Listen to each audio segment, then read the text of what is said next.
Oh my gosh, welcome to 1984. Just kidding. It is 2026 and this is our bath. Here we are at Burgundy, the dated shower area. Look at the ceiling structure. Below 1980 is calling. So many things to improve upon: the curb of the shower, tile and carpet in a bathroom, the cabinetry, the light, and the venting. But we will get into that. Okay, we are at Burgundy and I am ready to take you behind the scenes to the primary bath. Get ready, it's gonna be a transformation. Are you remodeling your bathroom? No, we're not putting cabinet doors in. We are putting drawers in. Nobody wants to go below the sink and find whatever. Change these to drawers. Hell, what do? Do I take my tile to the ceiling? The answer is yes. Who's excited about removing those blocks of glass from 1974 and putting in a clear glass window in the shower? Me. And don't forget, when you're laying out your plumbing in your bathroom, make sure your on, off, and hot, cold is right near the access to the shower door. That way the door can hinge on this side. You can open the shower door and turn on your shower and get ready to put that big bod in there and not get wet. This bathroom is ginormous.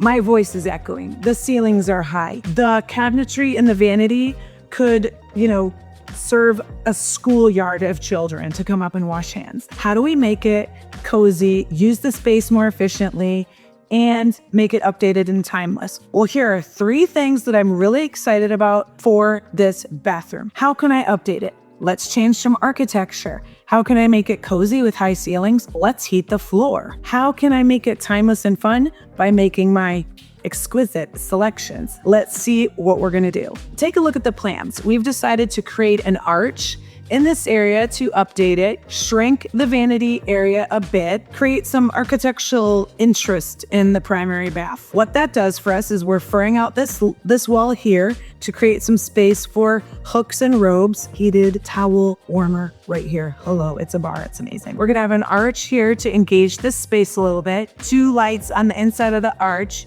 2 vanities. Get rid of him. I don't know what he's doing. He does a lot and he's done a lot for 20 years. He's gone. The arch will then stop here and we will have a floating tub with a floor mounted tub filler.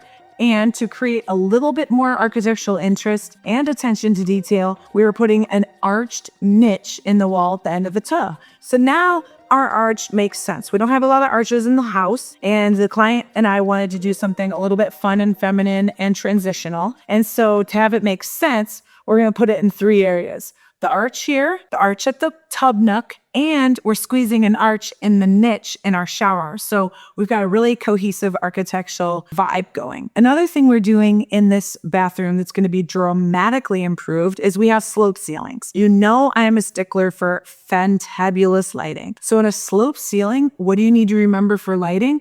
The lights, instead of a can sticking in the ceiling facing this way, you need to make sure to install articulating or directional lighting in the ceiling so that you have the flexibility and control over your lighting in a sloped ceiling. Already we know my lighting in here is going to be amazeballs because my ceiling is going to do a better job of lighting. My sconces inside my arch are darling, and I'm going to have 3 baby sconces. We are talking 1.5, 2-inch baby dimmable sconces along the arch. So when mama is in here putting on her makeup or getting those premenopausal whiskers out, she's going to be able to see. It's amazing. She's also going to be standing on a very cute floor that's heated. Let's look at some of her finishes. In a bathroom of this size, what is the number 1 concern right out of the gate? Square footage.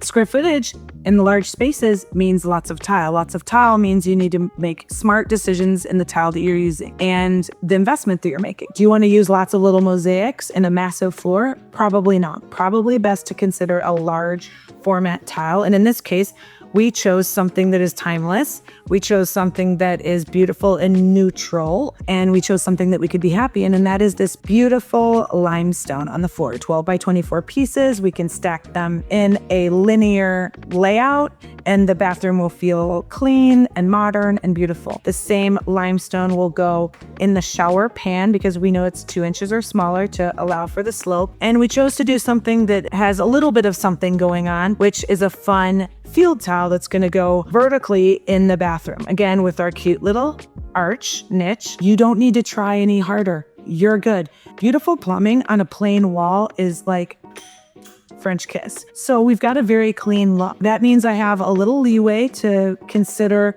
my wood cabinetry that's going to go beautifully with this limestone. And I can pizzazz things up a tiny bit with 2 things. Maybe some cute lighting, look at what we chose, DROing, and some cabinet hardware that's really cute to add some jewelry to the space. The tub is going to be elegant and freestanding, and something that dresses up the tub is a freestanding tub filler. It's like more going on than something just like a wall-mounted water source. The floor-mounted tub filler adds a little character to the space. Because those windowsills are near the tub, we are choosing to put countertop material at that windowsill, and the first sill of our arched wall niche. So everything is cohesive. Oftentimes in electrical inspections, they will not approve a hanging light over the tub. They do not want Betty to get electrocuted. So if you are massively committed to having a pendant or a chandelier over your tub, you're gonna have to coil it in the ceiling, pass inspection.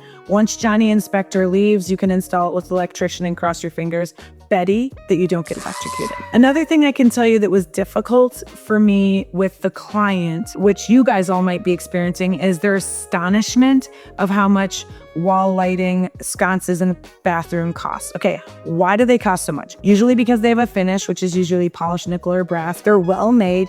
They're UL rated or wet rated or usable around the water. That's another certification and way that they need to make the lights. They have to be exquisite, even light. High quality vanity lights for your bathroom are going to be expensive. I mean, most of the lights that I selected were $1,500, $1,600. They're gonna be there forever. We're not switching them out.